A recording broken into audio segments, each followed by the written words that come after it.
Welcome to Let Me Fix This. Enjoy the video. You have the recorder and you're inside the target house. Start now. Put the recorder on a flat spot within the room you suspect the ghost frequents, ideally near doors or ORBs. Once placed, power it on and set it to record. This captures ambient noise and ghost speech.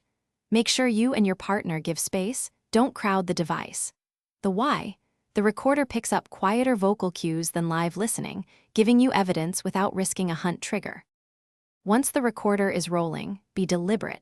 Keep silence for at least 30 to 60 seconds so the device captures background audio and subtle responses. You should then prompt the ghost, call its name, or ask simple questions, because targeted prompts increase the chance of audible replies. Make sure to mute radios and minimize movement sounds. These mask responses. You do this to increase signal-to-noise ratio. Clear audio. Stop the recorder and review the clip as soon as you can, either on site with your tablet or back at the truck. Listen for distinct words, breaths, or syllables and note timestamps so you can pair them with other evidence like EMF or ghost movement. If you hear nothing, troubleshoot.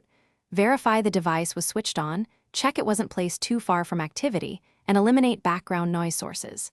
Make adjustments and repeat. Consistency often yields clear captures.